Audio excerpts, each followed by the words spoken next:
احرام باندھا اور احرام باندھنے کے بعد مکہ مکرمہ کے لیے لبیک اللہم لبیک لبیک لا شریک لک لبیک ان الحمد والنعمت لک والملک لا شریک لک تلبیہ پکارتا ہوا مکہ کے لیے روانہ ہو گیا۔ دوران سفر غلطی سے موزے پہن بیٹھا۔ آپ دیکھ رہے ہیں نو ٹی وی جدہ اور میں ہوں آپ کا دوست آپ کا ہوسٹ محمد عاقل جدہ سے مملکت سعودی عرب۔ اس موزے پہننے پر اس کو کیا دم دینا ہوگا؟ چلتے ہیں سنتے ہیں شیخ اس کا کیا جواب دے رہے ہیں۔ فہل یلزمنی شیء، میں نے موزے پہنے لیکن مجھے یاد آ گیا کہ میں نے یہ غلطی کی ہے اور پھر میں نے اس موزوں کو اتار بھی دیا۔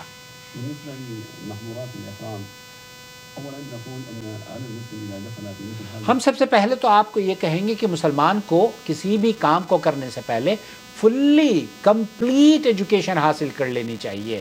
آدھا تیتر آدھا بٹیر، وہ اپنے آپ بھی ادھر ادھر گھومتا ہے اور اپنے ساتھ لوگوں کو بھی ہلاک اور برباد کرنے کی وجہ بنتا ہے۔ تو آپ عمرے کے لیے جا رہے ہیں، عمرے کا مکمل طریقہ آپ کو سیکھ لینا چاہیے۔ خاص طور پر عبادات، نماز روزہ اور حج اور عمرہ یہ بہت اہم عبادات ہیں۔ فعلیہ ان یتعلم، تو یہاں آپ کو سب سے پہلے، کیونکہ 1 لاکھ 2 لاکھ روپے خرچ کر رہے ہیں، اپنے پیسوں کو ضائع نہ کریں۔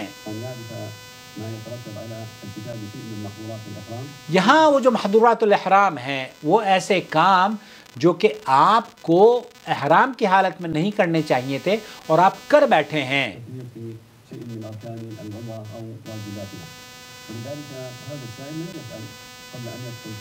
اس نے احرام تو باندھ لیا لیکن کسی سے پوچھا نہیں کہ مجھے کیا کرنا چاہیے، اس سے بعد میں غلطی ہوئی ہے۔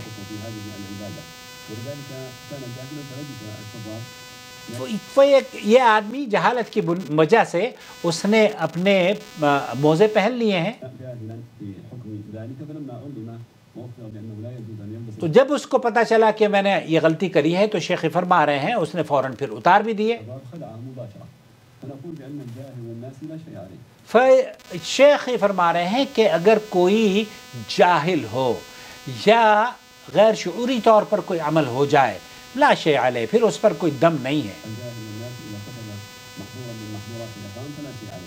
ایسی صورت میں جو جاہل ہے، جو لا علم ہے اور جو بھول چوک سے، مثال کے طور پر آپ احرام کی حالت میں ہیں، احرام کی حالت میں سر پر آپ کو کپڑا احرام نہیں ڈالنا ہے، آپ کا غلطی سے چلا گیا ہے، یا جیسے اس شخص نے ساکس پہن لیے ہیں، یا کوئی ایسی چیز آپ نے کر لی ہے جو کہ آپ کو نہیں کرنی چاہیے تھی، غیر ضروری تھی، اس کو آپ نے ایسے ہی کر لیا ہے غیر شعوری طور پر یا بھول چوک سے، ایسی صورت میں آپ پر دم نہیں ہے۔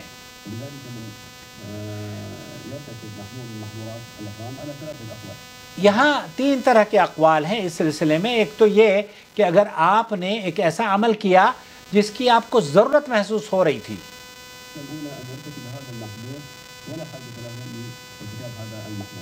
آپ نے جو کام کیا ہے وہ آپ کی ضرورت کا نہیں تھا، آپ کو نہیں کرنا تھا، لیکن آپ غیر مرتکب ہو گئے ہیں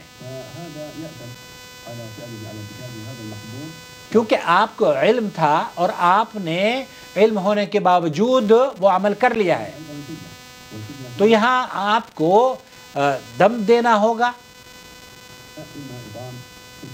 یا 6 مسکینوں کو کھانا کھلانا ہوگا یا پھر 3 دن کے روزے رکھنے ہوں گے۔